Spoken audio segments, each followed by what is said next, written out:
Muy buenas tardes, queridos alumnos, queridas alumnas, ¿cómo están? Dios les bendiga.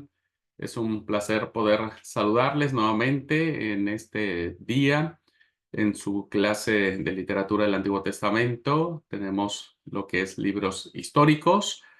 Bueno, pues gracias a Dios hemos tenido un hermoso fin de semana, me parece, y bueno, sé que seguimos estando en feriados, pero bueno, también tomamos un tiempo para estudiar, ¿ok? Bueno, quiero arrancar esta clase abordando un libro, el siguiente libro que tenemos en nuestro sílabo, ¿verdad? Que tiene que ver con el libro de Jueces. El libro de Jueces es un libro sumamente interesante, es un libro desafiante para su lectura, comprensión y sobre todo para la sensibilidad de muchos de nosotros que hemos sido criados con los valores y los estándares del Nuevo Testamento, ¿verdad? Que evidentemente cuando uno los contrapone en la lectura del libro de los jueces, pues uno se da cuenta que eh, no es tan fácil de poder asimilar esta lectura y tiene algunos interesantes desafíos, ¿ok?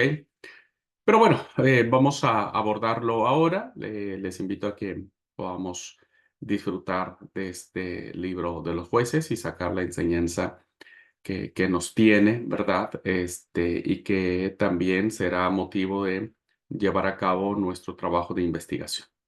Bueno, voy a compartir la pantalla y nos vamos a guiar en la presentación.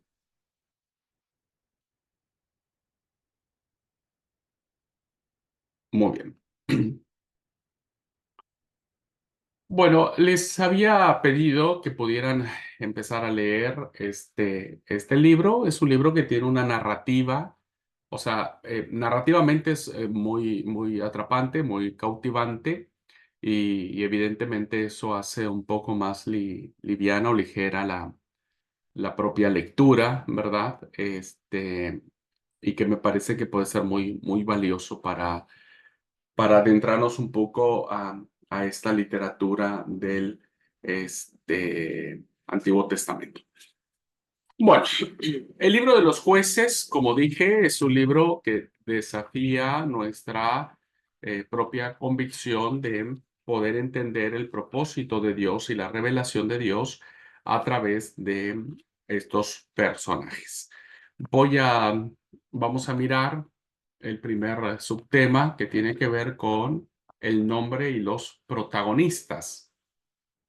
Cuando nosotros hablamos de esto es muy interesante para poder tener como que la información referencial que nos permite ubicar un poco y conocer un poco el contexto y la formación y la impronta que tiene este libro. El libro recibe su título de los personajes sobresalientes que aparecen de manera recurrente, que se le llaman los jueces, ¿verdad? Los jueces. Los jueces en hebreo, Safetim, son aquellos personajes, ¿verdad? Son aquellos personajes que nos permiten a nosotros identificar a quienes Dios levantó, nombró, eligió en momentos difíciles que tenía el pueblo, las tribus, respecto de los distintos pueblos que los oprimían, ¿verdad? Y, y esto es muy interesante en el mismo libro porque los jueces o estos personajes de saga heroica, estos héroes, diríamos, este, van a tener acciones en algunos casos como de superhéroes, ¿no? Con ciertos poderes, diríamos, y que los ponen en acción para salvar al pueblo. Así que el libro se le titula así, Libro de los Jueces, por los personajes que, insisto, eran personas que Dios utilizó para librar a su pueblo de los pueblos opresores.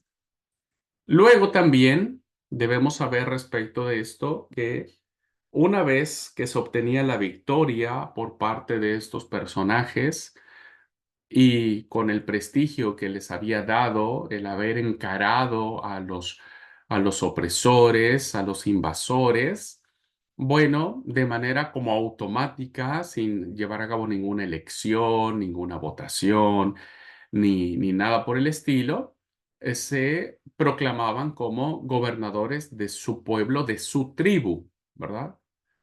De su tribu. Recuerden entonces que estamos en la época en donde ya Josué nos dijo que pues, entraron a la tierra prometida, conquistaron la tierra prometida, poseyeron la tierra prometida y se repartieron la tierra.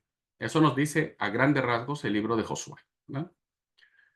Ahora, ya cada uno instalado, cada tribu instalada en las tierras que les tocó o eligieron, este, bueno, cada uno empezó a organizarse conforme quiso y como pudo y como pensó. Cada tribu empezó a organizarse de distinta manera. Entonces, cuando los jueces, ¿verdad? Estos seres legendarios, hacían algo por su tribu o por algunas tribus, no por todas. Los jueces no gobernaron a todas las tribus de Israel, sino a su tribu o algunas de ellas. Les daba esta autoridad como para estar al frente de ellos, ¿verdad? Como para ser una especie de líder, de gobernante que Dios elegía para ese cargo. Ujú. No administraban justicia entre particulares. Eso se regían las propias tribus, insisto, de acuerdo a los convencionalismos o a las formas en que ellos habían determinado hacer, pero no administraban justicia entre particulares, es decir, no se convertían en especie de jueces, ¿no es cierto?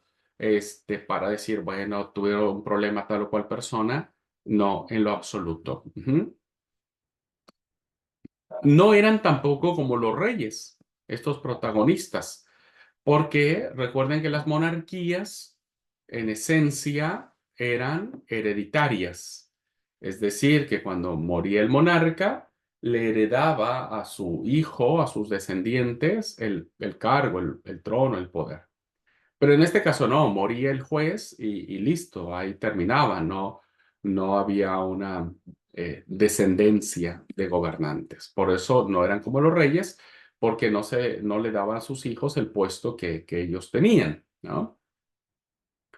Y finalmente, cuando hablamos de los jueces, estamos hablando de los protagonistas, de estos personajes que aparecen a lo largo y ancho del libro. Por regla general, como dije, solo actuaban sobre su tribu. A veces pensamos que los jueces gobernaban a toda la tribu. No, eso eran los reyes.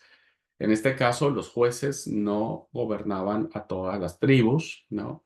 Por lo general, solamente su propia tribu los, eh, los, los tenía, ¿no?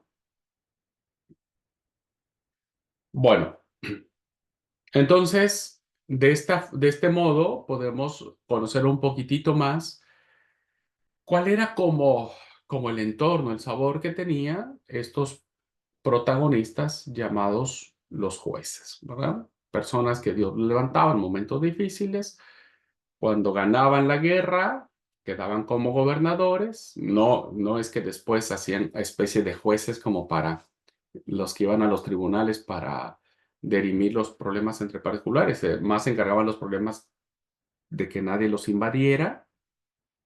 No eran como los reyes, porque no les heredaban el puesto y finalmente actuaban solamente por sobre su tribu. Siguiendo en esta misma tónica acerca de los nombres y protagonistas, debemos resaltar que estos personajes que ahora vamos a nombrar, ¿no es cierto?, tuvieron dos rasgos en común, ¿verdad? Dos rasgos en común que evidentemente les permite a ellos este, eh, pues ubicar, ¿verdad? Su actuación y que nosotros los conozcamos mucho mejor. El primer rasgo que tenían en común estos personajes es que eran personas especialmente elegidas por Dios con un propósito de liberar a su pueblo de la opresión que tenían respecto de los pueblos que los rodeaban, ¿no? Pero eran elegidos. Estos personajes adquieren esta grandeza, adquieren ah, pues este recuerdo en la tradición oral, porque finalmente el pueblo lo reconoce como elegidos de Dios. Entonces, el pueblo, al reconocer a estos personajes como elegidos de Dios, les va a permitir, pues, someterse a ellos o hacer lo que los jueces hacían, ¿no? O decían, o se comportaban. Entonces, el primer rasgo en común que encontramos de estos personajes es que eran elegidos por Dios y se habla mucho sobre el espíritu, ¿no? Por eso cuando vemos a los jueces, la mayoría de ellos actuar, dice que el espíritu vino sobre ellos, ¿no? En el caso, por ejemplo, de Sansón, lo vemos claramente en esta historia larga que encontramos de Sansón, ¿no es cierto? Cuando él está sobre los muros y, y vino el espíritu nuevamente sobre Sansón y termina destruyendo el templo de Dagón, ¿no? Entonces, eran personajes investidos por una fuerza sobrenatural, diríamos, ¿no? Que le daba este toque como de tener superpoderes, ¿no? De ser como superhéroes que podían hacer grandes cosas. El caso de Sansón, con una fuerza inusitada, que es un héroe increíble que nosotros, pues crecimos siempre queriendo ser Sansón, en el caso de los hombres, ¿no es cierto? Y los hemos visto así como en este aspecto, pero el poder que ellos tenían, la sagacidad, la habilidad, etcétera, siempre provenían de la fuerza o la investidura del espíritu. Ahora, quien ha leído el libro de los jueces, ¿verdad? Es muy importante que nosotros podamos hacer una nota, hacer un paréntesis, una acotación muy interesante al respecto, porque no debemos juzgarlos a los jueces a la luz de la revelación más avanzada del Nuevo Testamento, que es de la forma en que nosotros nos hemos conocido, porque que nos hemos formado. Porque si bien es cierto, nosotros vemos a Sansón como un superhéroe, pero no podemos dejar de lado que era un tipo mujeriego, a más no poder, ¿verdad? Un tipo re mujeriego, o un tipo que desobedeció a Dios, un tipo que desobedeció y deshonró a sus padres. O sea, que ejemplo de santidad no era Sansón, ¿no? No debemos, no debemos perder de vista esto. Si bien es cierto, fue elegido por Dios, pero él creó su propio camino. Vemos, por ejemplo, en el caso de Ahod, cuando en la historia que narran, ¿no es cierto? Dice que, que le enterró su empuñadura, el rey al que mató, que era Eglón, le enterró su empuñadura, ¿no es cierto? Dice la Biblia, de tal manera que entró tras la hoja y la gordura cubrió el puñal, diríamos, ¿no? Era tan gordo, el rey Eglón era tan gordo, tan obeso, que dice que la mano entró toda, ¿no? La de Ahod, un juez, ¿no? Este, porque no sacó el puñal de su vientre y salió el estiércol. Imagínense, le reventó todos los intestinos y demás. Y, y, y, y bueno, son historias complicadas. Eh, Vemos al juez Jefté, por ejemplo, ¿no? Que termina haciendo una promesa, ¿no? De decir, bueno, Señor, dame la victoria y cuando, si vos me das la victoria, yo sacrificaré a la primera persona que salga a recibirme después de la victoria. Y el Señor le concede la victoria, ¿no es cierto? Y cuando llega a casa, la primera que le sale a recibir es la hija, ¿no? Y termina, según termina, sacrificando a la hija. Vemos a un Gedeón, por ejemplo, que en su casa, en el patio de su casa, de la casa de su papá, estaba ahí una imagen, ¿no es cierto?, de Baal, y uno puede decir, o sea, como en una casa es como si nosotros tuviéramos en nuestra casa una imagen de la Santa Muerte, por ejemplo, ¿verdad? Es inconcebible que eso suceda en un cristiano. Bueno, no debemos juzgarlos a la luz de estos valores de las cuales nosotros nos hemos formado en el Nuevo Testamento, de santidad, de amor, de consagración, etcétera. Porque estos personajes, ¿verdad? Viven en una época oscura, en una época confusa, en una época violenta. Son los años más oscuros en la historia de Israel, ¿verdad? Son los años ah, más representativos de forma negativa del pueblo de Israel y que bueno, eso provocó y provoca que a muchos sea chocante, ¿verdad? El tema del libro de los jueces. Bien, nosotros tenemos, hermanos, siguiendo hablando de los protagonistas que iremos viendo de a poquito, pues a estos que la Biblia nombra como profetas, perdón, como jueces mayores. ¿Va? 6 se consideran importantes. Tenemos a Otoniel, ¿verdad? El juez llamado Otoniel, a Od, a Barak, a Gedeón, a Jefté y a Sansón. ¿No? Son como los jueces más importantes que de alguna u otra manera tienen un elemento de lucha, de venganza, de guerra, de confrontación, de matar, ¿no? A los líderes, para liberar al pueblo. Entonces, a estos se le conocen como los jueces mayores, ¿verdad? Otoniel, Ahod, Barak, Gedeón, Jefté, Sansón. De todos ellos, creo de quien más conocemos es de Gedeón y de Sansón, y después tal vez un poco de Jefté, pero poco sabemos de Otoniel, Ahod o Barak, ¿no? Pero, insisto, fueron personajes que Dios levanta en determinado momento. Recuerdo que estamos hablando de 2 siglos que dura más o menos la época de los jueces y que evidentemente pues, representa un periodo de tiempo muy largo, ¿no?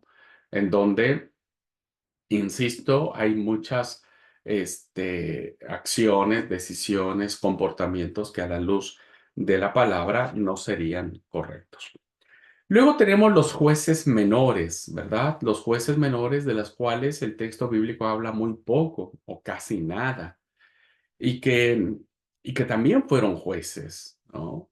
Puede ser que los hechos que estos jueces realizaron no fueron tan grandiosos como los de Gedeón o los de Jefté o los de Sansón, o puede ser que las tradiciones orales pues no alcanzaron, ¿verdad? No hubo muchos que se preocuparan por transmitir las acciones de estos jueces. 2 de ellos, ¿verdad? Se nombran en el capítulo 10 del libro de los jueces, que tienen que ver con uno llamado Tola y el otro llamado Jair. Y fíjense que sus tradiciones de estos jueces son tan pocas que, por ejemplo, dice el capítulo 10 del libro de los jueces. Después de Abimelech se levantó, se levantó para librar a Israel Tolá, hijo de Fuá, hijo de Dodo, varón de Isaacar, es decir, de la tribu de Isaacar, el cual había habitado en Samir, en el monte de Efraín, y juzgó a Israel 23 años y murió y fue sepultado en Samir. Es lo único que nos dice. O sea, lo único que el escritor bíblico resalta de este juez llamado Tola es su descendencia, como para ubicar de qué tribu vino, la tribu de Isaacar, ¿no? Y dice que reinó 23 años. No sabemos de qué pueblo los libró a su tribu, ¿no? No sabemos si hubo una lucha, una guerra, si tuvo que matar a alguien. Lo único que sabemos es que durante 23 años, después de que ganó algo, ¿no? Eso le dio derecho a ser gobernante de su tribu y reinó 23 años. ¿Qué pasa en los 23 años? ¿Qué hizo? No tenemos mayor información de Tolá, solamente sabemos que existe. En el caso de Jair, tenemos un poquito más de datos, pero fíjense los datos que tenemos de este juez. Dice capítulo 3. Tras él, es decir, tras Tolá, después de Tolá, se levantó Jair Galadita de Galad, de Gad, el cual juzgó a Israel 22 años. Y lo único que sabemos de él es que tuvo 30 hijos, que cabalgaba sobre 30 asnos y tenían 30 ciudades que se llaman las ciudades de Yair hasta hoy, las cuales están en las tierras de Galaad. Y murió Yair y fue sepultado en Camón. Lo único que sabemos de estos, los datos de estos jueces, ¿no? En el primero no sabemos, solamente sabemos de su familia, y el segundo que pues tenía mucha plata, ¿no? Y además muchos hijos, ¿no? Los otros jueces que se nombran están en el capítulo 12, que son los jueces menores, estamos hablando de los jueces menores. Los que están en pantalla se le llaman los jueces mayores, ¿no? Otoniel, Ahod, Barak, Gedeón, Jefté, Sansón. Los jueces menores, ahora hemos visto Yair y Tolá. Luego tenemos a Isbán, Elón y Abdón, ¿no? Que no sabemos nada de ellos, en lo absoluto. Dice el versículo 8 del capítulo 12. Después de él, es decir, de Jefté, juntó juzgó a Israel Ibzán de Belén, el cual tuvo 30 hijos y 30 hijas, las cuales casó fuera y tomó de fuera 30 hijas para sus hijos y juzgó a Israel 7 años. La verdad que no le veo nada de valiente esto, pero está allí, ¿verdad? Dice, y murió Ibzán y fue sepultado en Belén. Hasta ahí. Versículo 11. Después de él juzgó a Israel Elón Zabulonita, la tribu de Zabulón, el cual juzgó a Israel 10 años y murió Elón Zabulonita y fue sepultado en Ajalón, en la tierra de Zabulón. Este fue peor porque ni siquiera sabemos si tuvo hijos, no hijos, nada.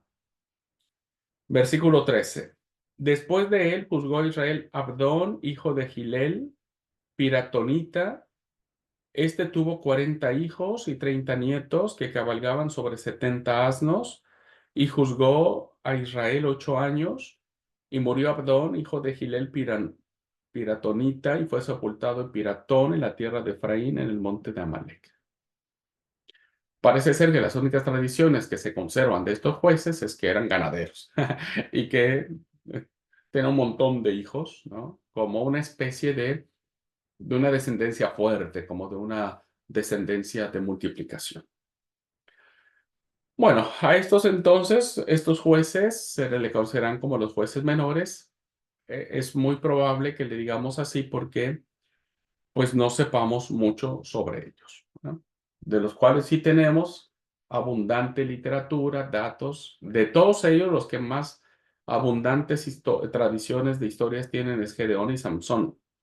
Son los dos jueces como que mucho más sobresalientes. De ahí le seguirá Jefté, luego Ahod, luego Otoniel y luego, no, luego Barak y luego Otoniel.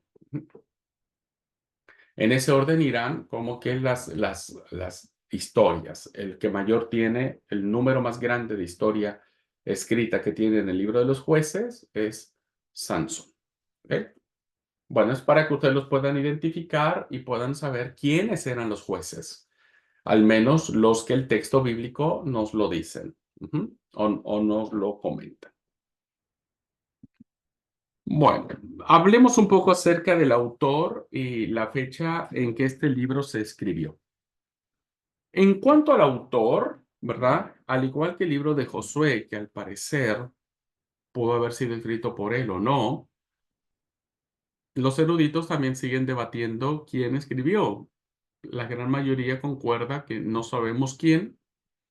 La tradición judía reconocería a Samuel, al profeta Samuel, quien hubiese sido el autor, ¿va? El autor, porque Samuel es quien hace la transición entre los jueces y los reyes, ¿verdad? Samuel está en medio. Y parece ser que el libro de Josué habla acerca de cómo le dio paso el sistema de los jueces, dio paso al sistema de los reyes o de la monarquía. Pero solo por eso podría atribuírsele a Samuel el libro de los jueces su escritura, ¿verdad? Pero no sabemos a ciencia cierta quién haya sido el autor o autores de este libro. Recuerden que estamos hablando de aproximadamente 2 siglos, ¿verdad? 2 siglos. Y evidentemente tuvo que haberse sustraído mucho o mantenido mucho la tradición oral para poder tener este libro. Lo que sí sabemos es que fue escrito después de la coronación de Saúl, del rey, ¿verdad? Porque en el libro de los jueces encontramos 4 veces la expresión, en aquellos días no había rey en Israel, ¿verdad? No había rey en Israel.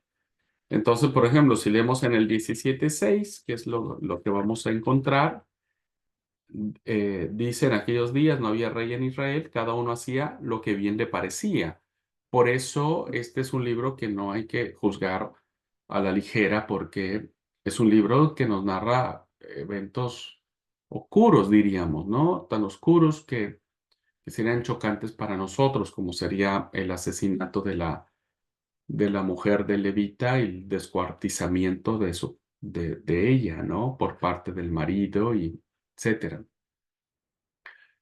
Entonces, el hecho de que se repita 4 veces, que es demasiado para un texto, que nos haga ver estas dos cosas. La primera es que no había rey en Israel y cada uno hacía lo que bien le parecía, ¿verdad? Esto nos hace pensar que como no había rey, como no había quien los gobernara, como no había quien los metiera en cintura, diríamos, pues terminaron haciendo cada uno su santa voluntad y terminaron haciendo cosas que no, ¿verdad? Pero esta expresión de que no había rey en Israel, pues ya nos ubica en la época de la monarquía, es decir, el autor está muy familiarizado con los reyes, ¿no? Entonces es probable que haya sido después de la coronación o en los primeros días del reinado de David. Entonces pudo haber sido escrito este libro en el reinado de Saúl o en los primeros días del reinado de David. Pero sí o sí tuvo que haber sido ya en la época monárquica.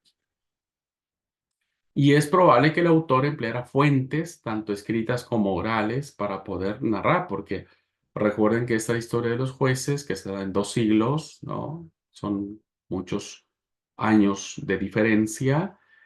Cada tribu conservaba su propio recuerdo de su juez, ¿no? No es que les interesara otra tribu de otro juez, ¿no? Entonces, eso pudo haber hecho que el autor terminara,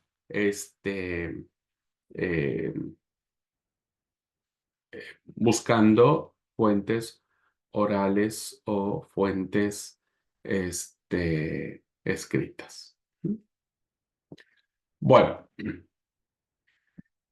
¿cuáles son las características que nosotros encontramos, aparte de las que hemos ido mencionando? ¿Cuáles son las características que encontramos en este periodo, ¿no? En este periodo de tiempo que evidentemente representa enseñanzas muy interesantes. Bueno, primero debemos saber que Josué es un libro de victoria, ¿verdad? De conquista, de repartimiento de tierras, donde al parecer es allí donde Dios cumple su promesa que le dio a Abraham. de darle su tierra. Caso contrario, el libro de Jueces es un libro de derrota, ¿no? Es un libro en donde, como vamos a ver, el pueblo termina siendo, cada uno termina haciendo lo que quieren. Y cuando uno hace lo que quiere, se hacen las peores aberraciones, ¿no? Mientras Josué habla de la conquista de 7 naciones en 7 años, ¿no? Fíjense cómo se maneja mucho el número 7. Jueces describe 7 apostasías, 7 opresiones y 7 liberaciones, ¿no? Que se va a dar a través de estos jueces mayores, ¿verdad?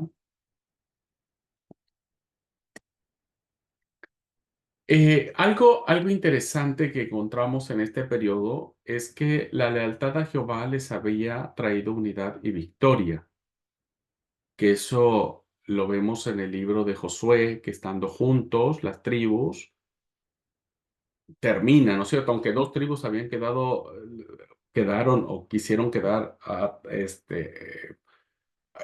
antes del Jordán, dijeron, bueno, vamos y los acompañamos a ustedes, a sus hermanos, vencemos y nosotros poseemos esta tierra, ¿no? De acá.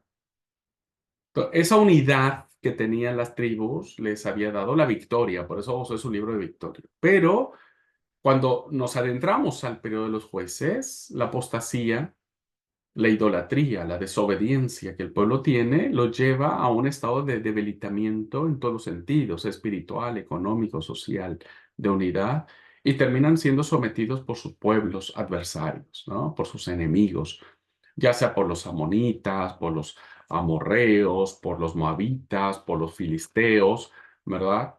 Por distintos pueblos, pues terminan siendo sometidos. Y eso ya es deplorable, ¿no? Es un estado deplorable en que el pueblo había terminado, había acabado, había, este, este, pues sí, había terminado en eso, ¿no? Que evidentemente Dios no quería.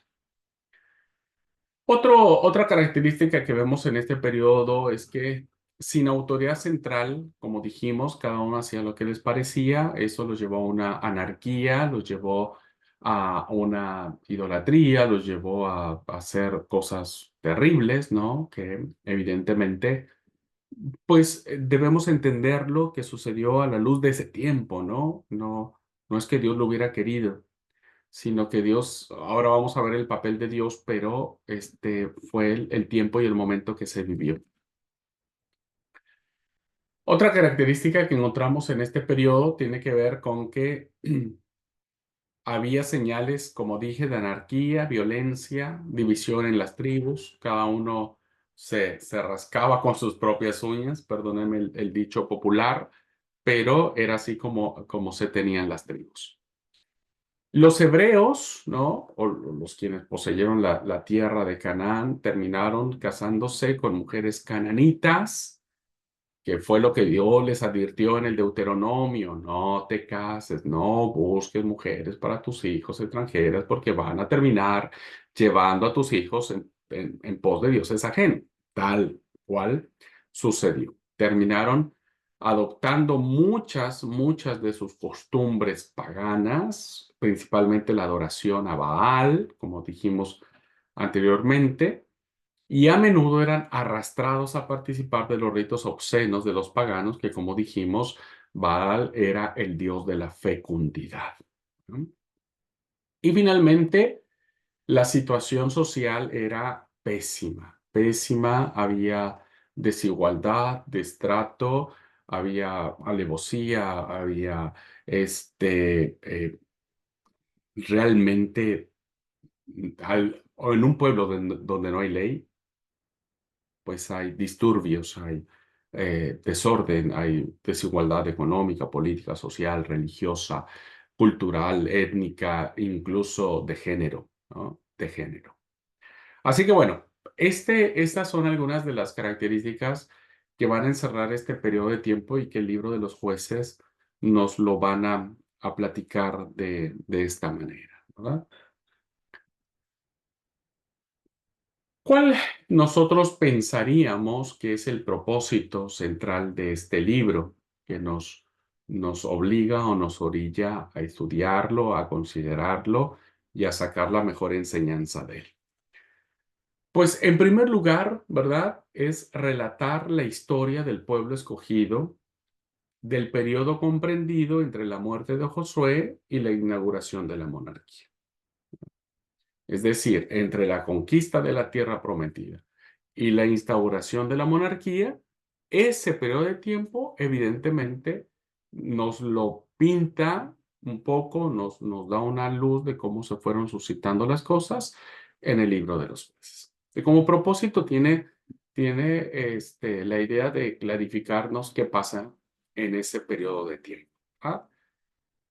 Segundo propósito, y tres propósitos, segundo, tiene que ver con demostrar la personalidad de Yahvé, el papel de Dios, ¿verdad? ¿Qué hace Dios en este tiempo? ¿Cuál es su rol? ¿De qué manera Dios tolera o soporta o no hace mucho caso respecto de lo que el pueblo se está comportando, ¿verdad? Y vamos a ver que la personalidad o la persona de Dios en este periodo es un Dios de absoluta gracia, de absoluto perdón, pero también de justicia y de santidad. El pueblo lo entiende así, ¿no es cierto? Tan es así que no reclama a Dios el actuar, sino todo lo contrario, ¿no? Vamos a ver dentro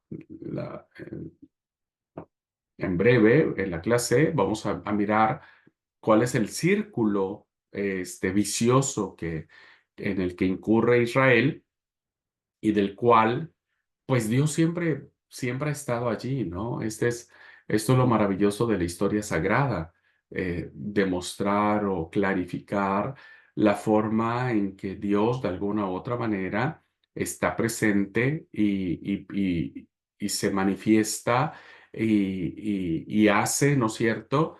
Y actúa y, y deja intacta, ¿no? Yo siempre digo, o salvaguarda su propia personalidad de santidad, pero eso no lo aleja de su gracia redentora, de su gracia perdonadora. Así que el propósito también es revelar un poco la persona de Yahvé en cuanto a todo lo que sucede en este periodo. Y el tercer propósito del libro es señalar la gran necesidad de establecer la monarquía, ¿no? Es decir, un gobierno central y fuerte.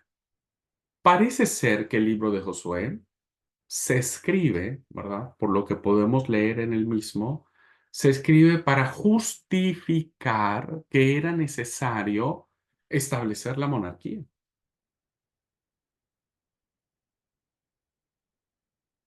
Por eso se escribe en la época de la monarquía. Porque de alguna manera alguien preguntó, ¿cómo es que llegamos a tener reyes, ¿no? Como las otras naciones, ¿cómo es que llegamos a tener el rey Saúl, ahora el rey David? Y la respuesta dice, bueno, porque antes el no tener rey nos llevó a estas consecuencias, ¿no? De idolatría, de desobediencia, de hacer cada uno lo que quisiera, y guerra civil y enfrentamiento entre las tribus y un montón de violencia. Entonces, parece ser que el libro de los jueces es la justificación que se necesitaba para decir la monarquía es importante, la monarquía es necesaria. Era importante tener un rey. Y a partir de allí, ¿verdad? Se establece la monarquía. Porque después de Josué, después de Josué, jueces, en la Biblia hebrea vendría el libro de Samuel, donde se instaura la monarquía. En la Biblia nuestra viene Ruth, pero ya vamos a ver por qué Ruth se coloca ahí, ¿no? Aunque no se escribió en esa época, pero vamos a ver por qué Ruth, el libro de Ruth se coloca entre el libro de los jueces y el libro de Samuel, ¿no? Casi tendría una, este, una característica igual o una justificación igual que el libro de Josué, perdón, que el libro de jueces, pero ya lo vamos a platicar posteriormente. Ahora parece ser entonces que el propósito de escribir este libro era justificar que la monarquía era necesaria. La monarquía era necesaria. Ahora, no condenamos la monarquía como tal, ¿no? Tuvo sus puntos a favor, pero realmente la monarquía fue lo que llevó al grave problema de la destrucción del pueblo de Israel. Bueno, serían estos tres propósitos, ¿ok?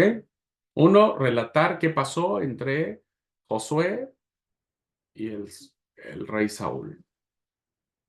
¿Qué papel tiene Dios, verdad? ¿Cómo actúa Dios? Y el tercero es, necesitamos un rey, ¿no? Porque en esta época cada uno hacía lo que quería, ¿ok? Bueno, y entonces ahora sí entramos a este círculo vicioso que tiene que ver con el ciclo de apostasía en la época de los jueces. Y para eso vamos a leer Jueces 2, 11 al 23. Jueces 2, del 11 al 23.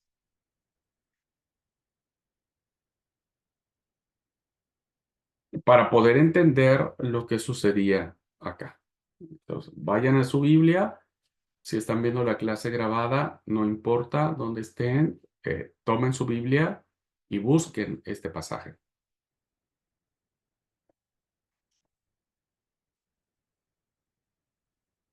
Y este es el tema. Realmente este pasaje es como un pequeño resumen de lo que dice después todo el libro. Por eso este pasaje es fundamental. ¿Por qué se escribe después del relato de la muerte de Josué? Y las naciones que Israel no destruyó para que pudieran ser probados, ¿verdad? Y después viene la historia de Otoniel, el primer rey, el primer juez. Bueno, dice Jueces 2 del 11 al 23. Después los hijos de Israel hicieron lo malo ante los ojos de Jehová y sirvieron a los Baales. Dejaron a Jehová, el Dios de sus padres, que los había sacado de la tierra de Egipto, y se fueron tras otros dioses, los dioses de los pueblos que estaban en sus alrededores, a los cuales adoraron y provocaron a ira a Jehová. Y dejaron a Jehová y adoraron a Baal y a Astarot. Y se encendió contra Israel el furor de Jehová, el cual los entregó en manos de robadores que los despojaron, y los vendió en mano de sus enemigos de alrededor, y no pudieron ya hacer frente a sus enemigos. Por donde quiera que salían, la mano de Jehová estaba contra ellos para mal, como Jehová había dicho, y como Jehová se lo había jurado, y tuvieron gran aflicción. Y Jehová levantó jueces que los librasen de mano de los que los despojaban. Pero tampoco oyeron a sus jueces, sino que fueron tras dioses ajenos, a los cuales adoraron. Se apartaron pronto del camino en que anduvieron sus padres, obedeciendo los mandamientos de Jehová. Ellos no hicieron así. Y cuando Jehová les levantaba jueces, Jehová estaba con el juez y los libraba de mano de los enemigos todo el tiempo de aquel juez. Porque Jehová era movido a misericordia. Escuchen esto y resáltenlo. Porque Jehová era movido a misericordia por sus gemidos a causa de los que los oprimían y afligían, ¿no? Mas acontecía que al morir el juez, ellos volvían atrás y se corrompían más que sus padres, siguiendo a dioses ajenos para servirles e inclinándose delante de ellos, y no se apartaban de sus obras ni de su obstinado camino. Y la ira de Jehová se encendió contra Israel y dijo: por cuanto este pueblo traspasa mi pacto que ordené a sus padres y no obedece a mi voz, Tampoco yo volveré más a arrojar de delante de ellos a ninguna de las naciones que dejó Josué cuando murió, para probar con ellas a Israel si procurarían o no seguir el camino de Jehová, andando en él como lo siguieron sus padres.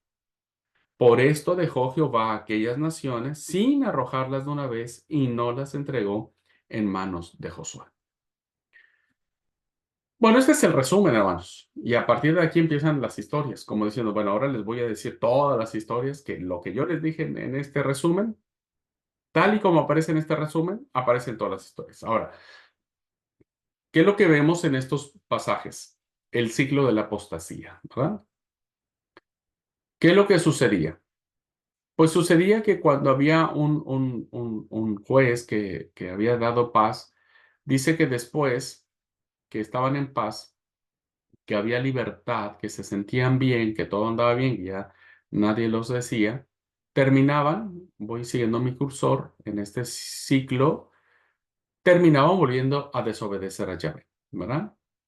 Y empezaban otra vez a ir en pos de dioses ajenos, idolatrando, adorando a Baal y a otros dioses. Entonces la apostasía. Aquí la ira del Señor se encendía y decía, bueno, ¿cómo es posible que no hayan aprendido la lección y sigan yendo tras dioses ajenos? Entonces, Yahvé permitía que las naciones, ya sean los eh, eh, amorreos, ya sean los amonitas, ya sean los filisteos, ¿no es cierto? Los madianitas, etcétera, los asolaran, los oprimieran, los destruyeran. Entonces terminaban en cautiverio, ¿no? Dios permitía esto. Entonces, cuando el pueblo, siguiendo en esta línea, reconocía que había hecho lo malo delante del Señor y decían que se habían apartado, clamaban al Señor en humildad, en arrepentimiento: Señor, perdónanos, te hemos dejado, pero mira, tus enemigos nos asolan y nos destruyen, sálvanos. Entonces, el texto que nosotros leímos, la personalidad de Yahvé se hace presente. ¿Y cuál es la personalidad? ¿Cómo es Dios?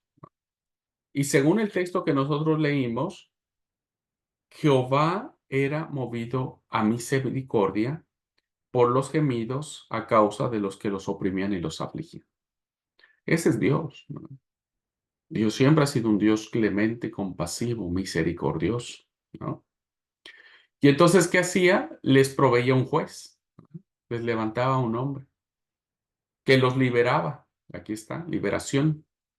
Que los liberaba, que atacaba, que destruía, que mataba a los malos, diríamos, de la película. Y una vez que ya pasaba el peligro, ya los pueblos que los oprimían ya no estaban más, entonces el pueblo entraba en esta libertad, ¿no? Y entonces los jueces reinaban 20 años, 25, 40 años, y durante ese tiempo de reinado, perdón, no reinado, durante ese tiempo en que eran declarados gobernantes, diríamos, de su tribu, pues la gente vivía en libertad, ¿no? Se sentían libres y todo estaba muy bien, pero después volvían a caer y volvían a la apostasía, al cautiverio, se arrepentían, Dios mostraba otra vez su misericordia, levantaba un juez y volvían a estar en libertad. Pero, ¿qué es lo que pasaba? Volvían otra vez a irse. Y este siglo, hermanos, se repetía constantemente. ¿No? Se repetía constantemente. Así que estas cuatro fases están ahí. Israel deja a Yahvé para seguir a otros dioses, apostasía, ¿no? Y se olvidan de Dios. Es lo que pasa hoy en día, ¿no? Cuando alguien necesita de Dios, tiene un problema y demás, va a la iglesia, le pide a Dios que vaya el pastor, que ore, que no sé qué, que no sé cuándo. Y entonces, pero primero dejamos de ir, no obedecemos, no seguimos a Dios, etcétera, no vamos a la iglesia, no nos juntamos y demás, ¿no? Tomamos a otros dioses. Luego viene dejamos a Dios de lado, ¿no? Nos interesa más el trabajo, la familia, las diversiones, hacer plata, etcétera, ¿no? Entonces, nos parecemos mucho a Israel cuando dejamos a Dios para seguir a nuestros propios dioses. Luego viene, en el caso de Israel, Dios los entrega a sus enemigos, ya sea, llámense los amonitas, los madianitas, los filisteos, etcétera. Pero lo mismo pasa con nosotros, ¿no es cierto? Dios nos deja que nosotros afrontemos las decisiones de nuestros actos.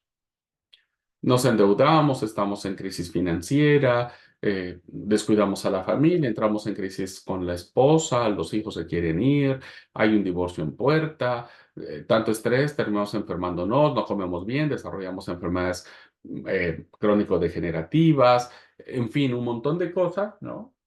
En donde nos metemos en mil y un problemas por nuestras propias malas decisiones, ¿no? Y entonces después, en el caso de Israel, terminan pidiéndole a Dios, ¿no? Sálvanos, líbranos de nuestros enemigos, sabemos que hemos hecho lo malo delante de los ojos de ti y bueno, hay un clamor, ¿no? Y a veces pasa lo mismo con nosotros, los cristianos, cuando estamos con el agua hasta el cuello o hasta acá arriba, ahí vamos a buscar a Dios, que venga el Señor, que nos bendiga, que ore toda la iglesia, que venga el pastor, que nos unja, que mil cosas, ¿no es cierto? Y, y tratamos de acercarnos a Dios y de buscar a Dios. ¿Qué hace Dios en el caso de Israel?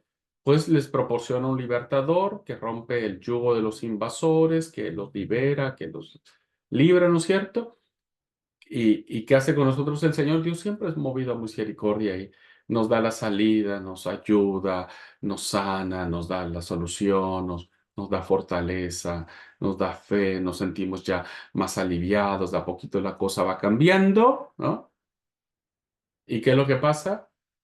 Lo sentimos tan bien todo que al rato nos olvidamos de lo que le prometimos a Dios o lo que Dios hizo con nosotros y terminamos volviéndonos a ir en pos de nuestros propios dioses. Bueno, fíjense que no estamos tan lejos, ¿no? De la época de los jueces y cómo esto es muy, muy recurrente, ¿no? Que pasa todavía en nuestras vidas hoy. Así que, por lo tanto, el tema es el ciclo constante de apostasía, castigo, arrepentimiento y liberación. Y esto se va a dar en todas las historias que aparecen, tanto de Otoniel, la historia de Ahod, la historia de Barak, ¿no? La historia de Sansón, la historia de Gedeón, de Jefté, etcétera. ¿Mm? Este mismo patrón se va a repetir, porque ya Jueces capítulo 2, versículo 2 al 23, ya nos lo ha dicho y se ha cumplido en todo su esplendor. Por lo tanto, queridos hermanos, otro dato interesantísimo que resaltamos de esta literatura es la figura de la mujer, el papel y la figura de la mujer. Esto es un libro donde se mencionan mujeres, ¿no? Que cumplen distintos roles. A veces estos roles son significativos, ¿no? Son importantes, son el parteaguas o el motivo de las acciones, cosa que no es muy particular, no es muy común en esta literatura. Acuérdense que estamos viviendo en una sociedad desigualitariamente, ¿no? En donde tal vez ya el papel de la mujer empieza a retrotraerse en un sentido de sumisión, en donde el papel del hombre es fundamental. Pero vean, por ejemplo, la historia de dos mujeres, en el caso de Barak, ¿no es cierto? Débora y Yael, que son muy importantes, ¿no?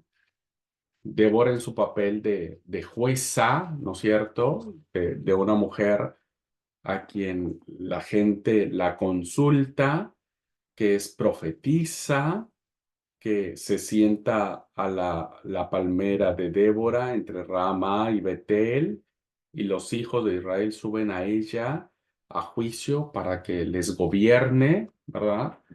Qué interesante esta historia. Una mujer que tiene autoridad, una mujer que se ha minimizado, ¿no es cierto? Es interesante ver cómo el papel de la mujer en una literatura donde está rodeada de hombres, ¿verdad? El hecho de que el autor bíblico haya colocado a estas mujeres y dándoles un papel prominente es muy llamativo, ¿verdad? Y creo que es porque Dios piensa en que creó al hombre y a la mujer a imagen y semejanza de él, ¿no? Y por lo tanto son iguales. Bueno, tenemos a Yael, por ejemplo, la gran valiente, ¿no es cierto?, que termina clavándole la cabeza a Sísara, ¿verdad? Con una estaca y que con eso da la victoria a Israel. Una mujer valiente, una mujer que hace un acto nada lindo, ¿no? Nada lindo. Termina asesinando a una persona, por más de que sea un enemigo de Israel, pero termina asesinando a Sísara, ¿no es cierto? Pero se convierte en una mujer fundamental para la victoria. Y es recordada incluso en el cántico de Débora, un cántico muy antiquísimo, es uno de los cantos, estos pasajes de Débora en el capítulo 5, es uno de los pasajes más antiguos que se tiene de la Biblia, ¿no?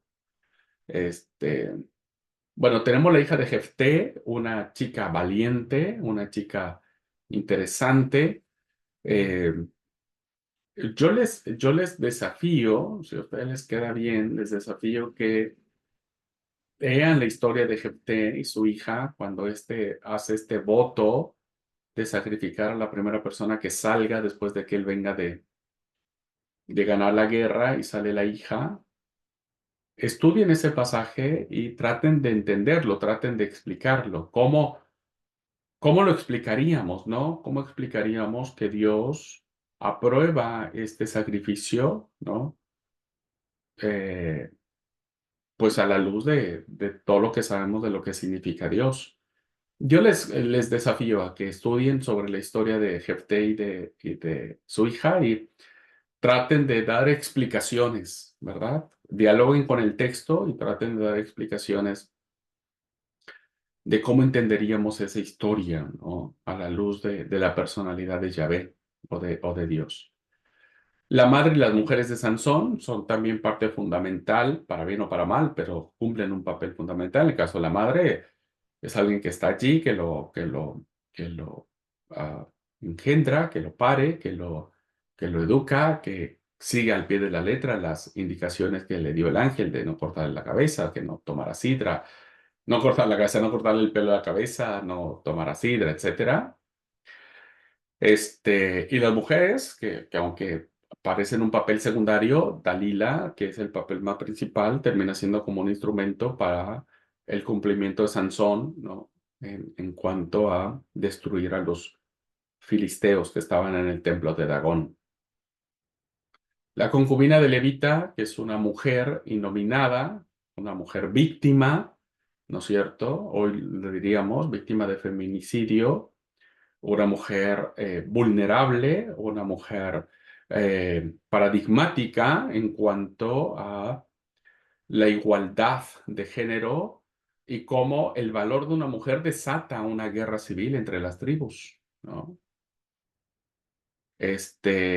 Porque bueno, pudieron haber matado a una mujer y listo, ya está, la violaron, la mataron y ya está, no pasa nada, es una mujer más.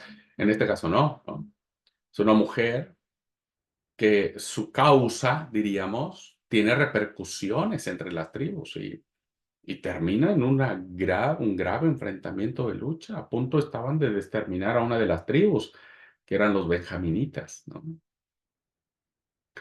Y, y esta historia de la concubina se convierte en algo muy interesante para esto. Y luego las jóvenes danzantes de Silo, que fueron las que se le dan a los benjaminitas por parte de las tribus, ¿no es cierto? Para que la tribu de Benjamín no termine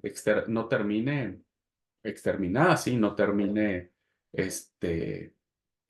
borrada de la faz de la tierra, sino que se multipliquen y entonces las tribus dan hijas, ¿no es cierto?, para los benjaminitas.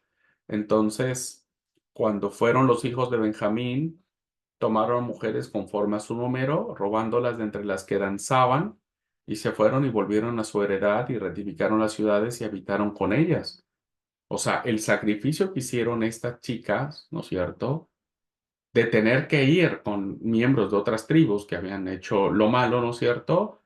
Y bueno, desarraigarse de su familia, de su casa, de su tribu, de sus tradiciones, e irse a otra tribu para multiplicarse y para que los benjaminitas no se quedaran sin estirpe, pues habla del papel de la mujer fundamentalmente, hermanos, en los textos bíblicos donde al parecer la mujer no tenía un papel, un rol fundamental, ¿no?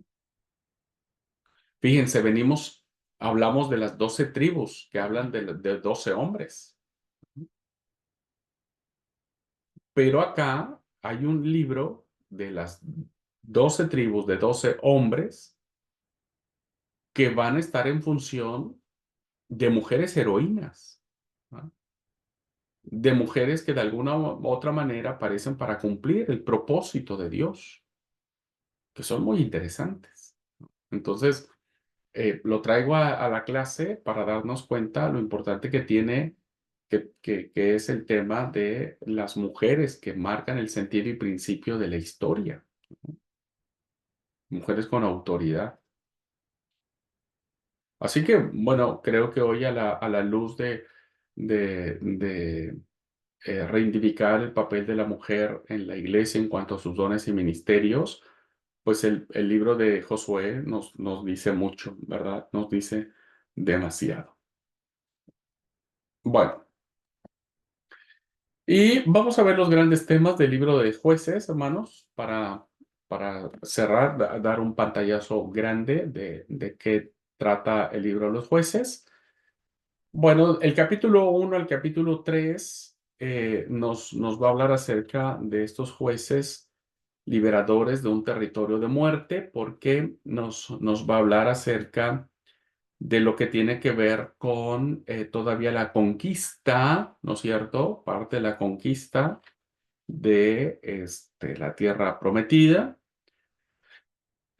que tiene que ver con Otoniel, ¿no es cierto? Uno de los grandes jueces, ¿no? Con Otoniel, con Ahod, que es otro de los grandes jueces que van a marcar el punto de esta tierra.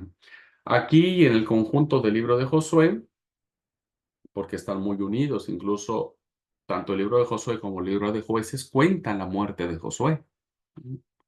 Y esto los hace estar hermanados en la misma línea de pensamiento, ¿no? Bueno, junto con Josué se expresa la tesis fundamental de la teología deuteronomista. Ya hablamos sobre eso en la clase pasada. ¿Qué le dijo Dios? No contamines, no te cases, destruye los ídolos, no vayas tras dioses ajenos, etcétera. Bueno, aquí vemos todo lo contrario, ¿no?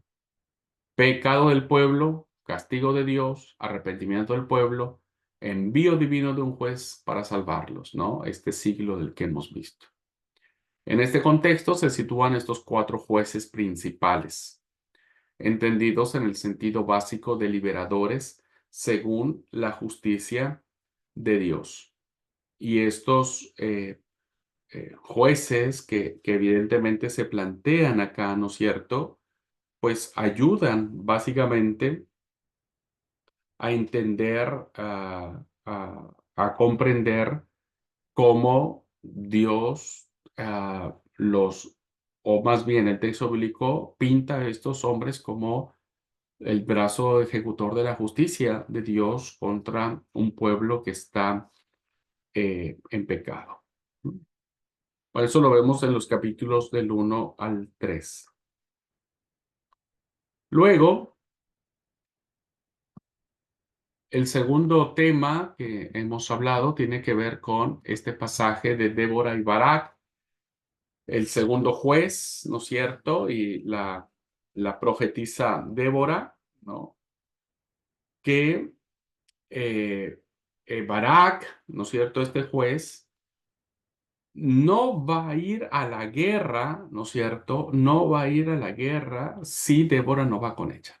Va con él, perdón. Dice el versículo 8 del capítulo 4. Barak le respondió, si tú fueres conmigo, yo iré, pero si no fueres conmigo, no iré.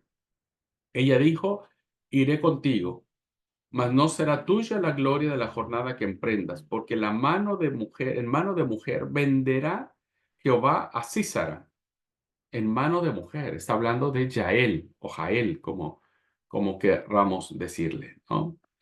Bueno, vemos entonces en esta historia que Débora, que significa abeja, es profetisa y líder. En un pueblo, insisto, ¿no? Donde la mujer no tenía mucho valor, ¿verdad? Esta mujer tiene un valor increíble, ¿no? Y incluso el mismo juez que Dios levanta es alguien que está sometido a Débora, llamado Barak, ¿no?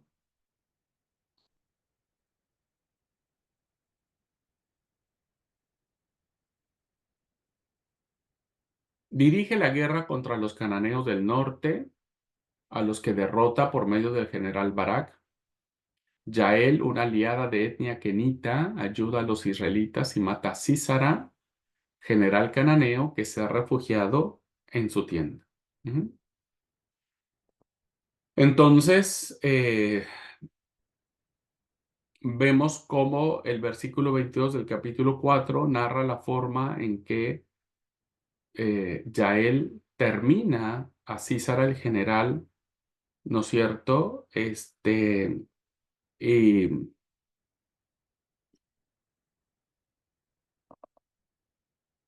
y dice el versículo 22.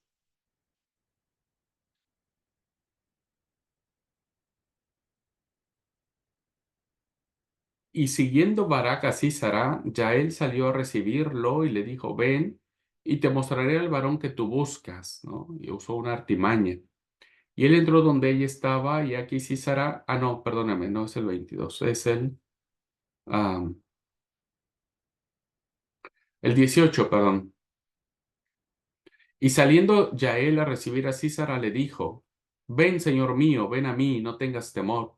Y él vino a ella a la tienda, y ella le cubrió con una manta, y le dijo, te ruego que me des de beber un poco de agua, tengo sed. Y ella abrió un odre de leche, y le dio de beber, y le volvió a cubrir. Y él le dijo, estate a la puerta de la tienda, si alguno viniere y te preguntare, diciendo, ¿he aquí alguno? Tú responderás que no.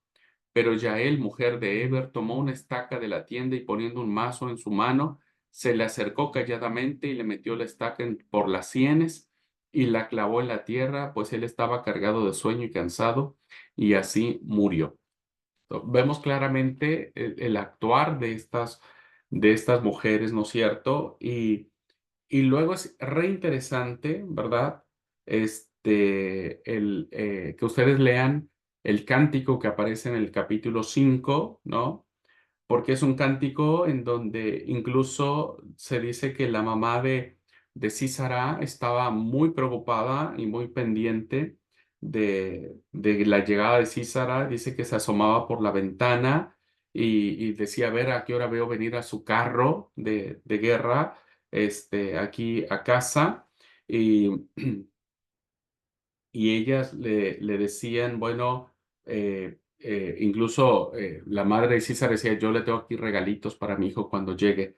Es interesante, ¿no? Ver cómo es un canto de guerra donde se exalta el actuar de Débora y el actuar de Barak y el actuar de Jael, ¿sí? Que aparecen en los capítulos 4 y 5. El siguiente grande tema que aparece es el tema de Gedeón y Abimelech, que es el siguiente juez que aparece, ¿no es cierto?, en el capítulo 6. Todos sabemos el tema del llamamiento de Gedeón, ¿no es cierto?, cómo Gedeón derrota a los madianitas, captura a los reyes de Madián, y resulta que Abimelech, hijo de Jerobbaal, fue a Siquén, a los hermanos de su madre, y habló con ellos y con toda la familia en la casa del padre de su madre, y le dijo: yo ruego que digas en oídos de todos los de Siquem, ¿qué os parece mejor que gobierne 70 hombres, todos los hijos de Jerobaal, o que os gobierne un solo hombre? Él quiere, ¿no es cierto?, el puesto, el lugar, ¿no? ¿Por qué? Porque Gedeón, que significa guerrero, vence a los madianitas, pero su hijo Abimelech se corona como rey, ¿no? O sea, como que el que se llevó la victoria y dijo: yo quiero que ustedes me reconozcan aquí", con la oposición antimonárquica del pueblo, que se alza en armas porque no lo reconocen y terminan matándolo por medio de una mujer que aplasta su cráneo con una piedra de molino, ¿no? Eso aparece en el capítulo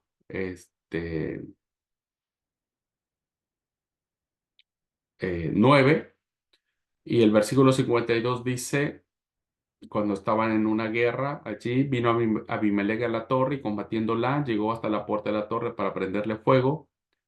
Mas una mujer dejó caer un pedazo de rueda de molino sobre la cabeza de Abimelech y le rompió el cráneo.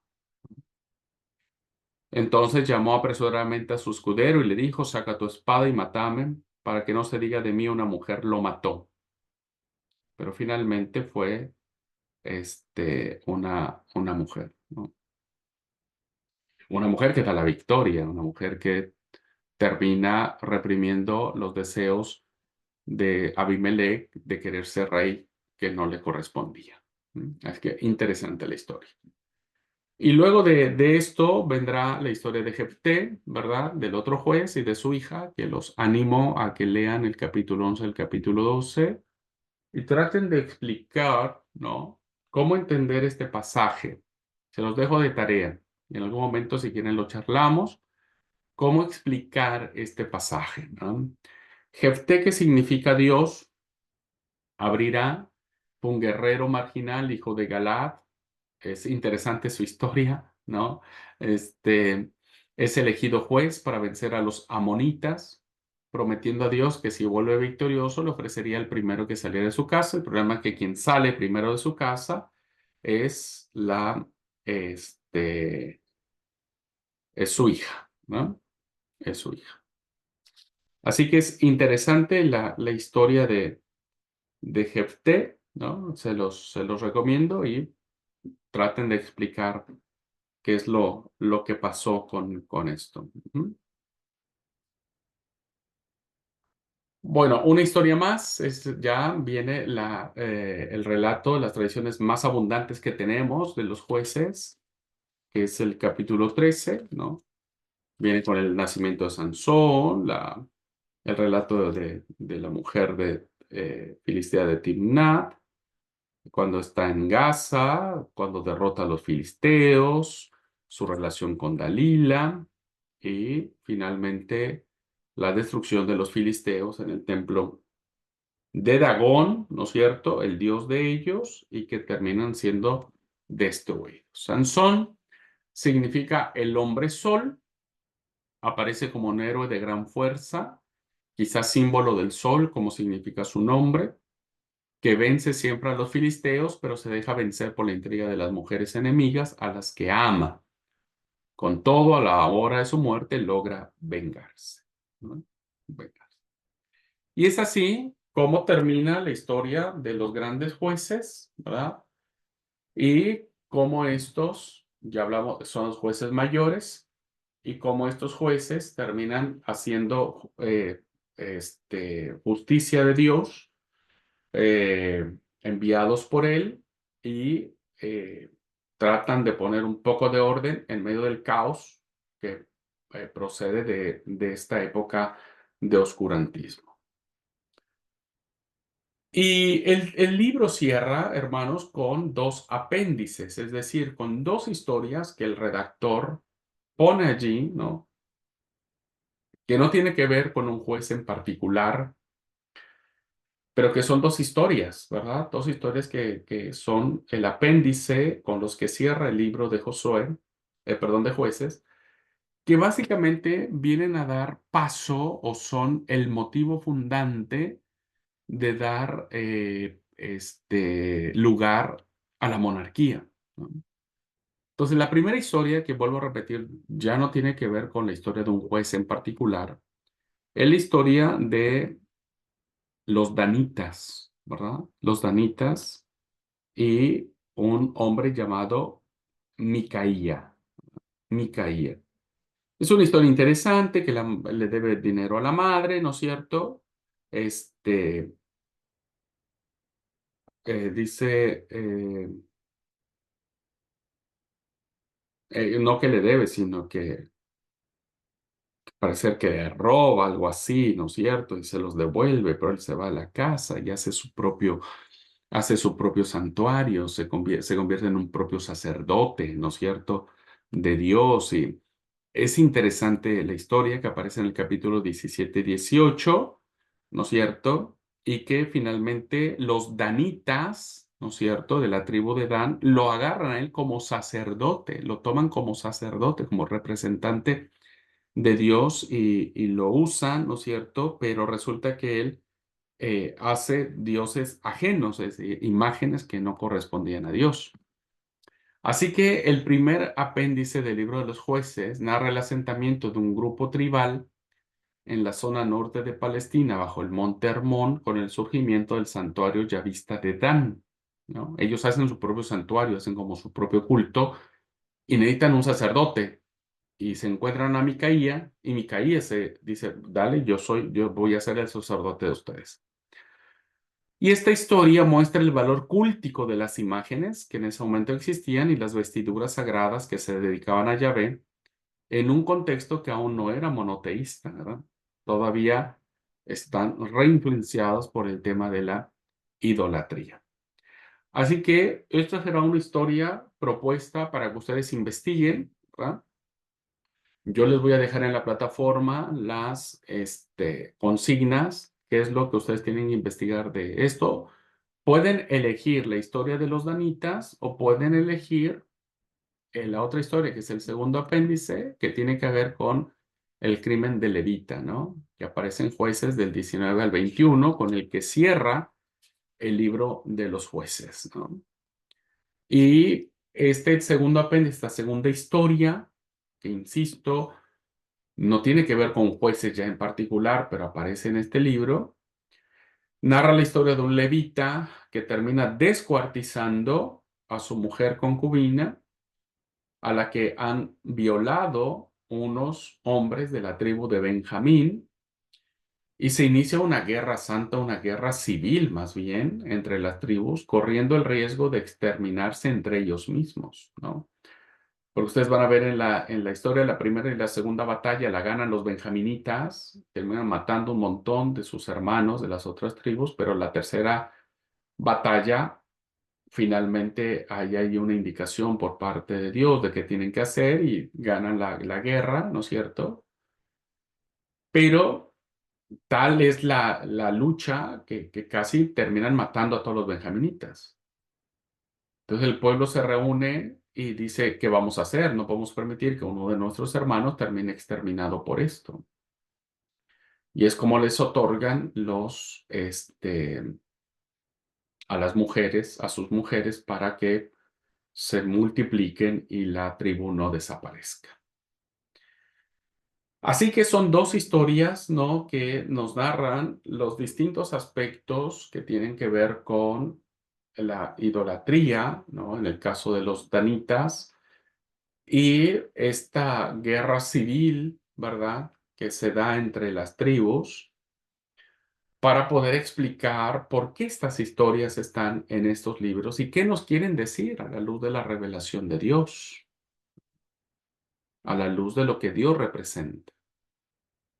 Así que será una linda tarea de investigación que quiero motivarlos a que ustedes puedan consultar cualquier bibliografía, comentario, libro de consulta, algún sitio de internet. Es muy importante que en su trabajo me mencionen de dónde sacaron las fuentes para poder llegar a las conclusiones de las preguntas que yo les planteo en este trabajo de investigación. ¿Ok?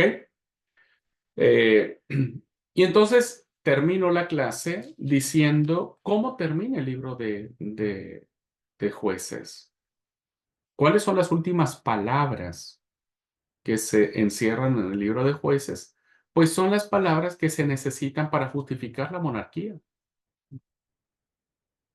Y entonces las últimas palabras que aparecen en Jueces capítulo 21, versículo 25, que es con lo que cierra el libro, termina diciendo, en estos días no había rey, ¿no? No había rey, es decir, que el rey era la solución. Pero como no había, ¿verdad? Dice, cada uno hacía lo que bien le parecía. Entonces el libro de Jueces trata de justificar que la monarquía era necesaria, si no iban a terminar matándose entre todos. Necesitaban que alguien pusiera orden. Y eso lo vamos a mirar en el desarrollo del libro de Samuel en las siguientes clases. ¿Ok? Y es así, queridos alumnos, como cerramos este libro de los jueces como un libro muy interesante respecto de cómo se fue dando la cosmovisión de Israel, su teología, su relación con Dios, pero sobre todo cómo Dios se fue revelando a su pueblo y lo fue guiando. ¿Ok? Lo fue guiando. Bueno, pues entonces cerramos aquí la clase. Si hay alguna pregunta, alguna duda, algún comentario, lo podemos hacer. Hoy está mi hermana Irma aquí en clase solamente. Si tiene alguna duda, pregunta o comentario, está bien. Y si no, pues cerraremos aquí la clase. Bueno, bonita tarde. Pasa a ti. Paso gra. Sí. Bueno, a mí esta historia me encanta de los jueces. Yo tiene mucho tiempo que la leí y pues parte de las historias en mis clases con los niños, algunos héroes los mencioné. Este, ahora mi pregunta es, yo elegí para la predicación expositiva, creo que dijiste que teníamos que buscar una historia. Sí, Bueno, pues no sé si esté bien porque todavía estoy a tiempo de cambiarla, ya inicié. Eh, Intento hacerlo lo mejor que puedo. El inicio, donde está lo que acabas de leer en la clase, en el capítulo 2, en su verso 11 al 23. Eso fue lo que elegí como historia, entonces, en eso estoy bien o elijo un héroe de la fe, bueno, de los jueces. no, estaría bien. El tema es que creo, si no mal recuerdo, yo les voy a asignar el libro. Ah, bien. Ah, Eh, perfecto. Bueno. Entonces, pero no, quede tranquila. Si usted ya se está trabajando en eso, está bien, ningún problema. Y además ese pasaje es muy lindo para predicarlo, porque, porque habla mucho acerca de lo que hacemos hoy nosotros, ¿no es cierto? Y estaría bueno. Entonces, es muy bueno porque cumple el requisito de ser una predicación expositiva. Y tendría usted mucho material para hacer un lindo sermón y que la iglesia reconozca y entienda que no podemos caer en lo mismo, ¿no es cierto? Y que tenemos que tener mucho cuidado de no caer en este círculo vicioso, ¿no? De jugar ahí con Dios y demás. O sea, me parece que es una linda lección moral que encontramos en el libro de los jueces. Así es que está bien, sí, ningún problema, ningún problema. Muchísimas gracias. No, por Y es un favor. placer participar en tu clase. Bueno, Que muchas Dios te gracias. Muchas gracias. Bueno, que Dios les bendiga, que pasen linda tarde. Nos saludamos en otro momento. Bendiciones.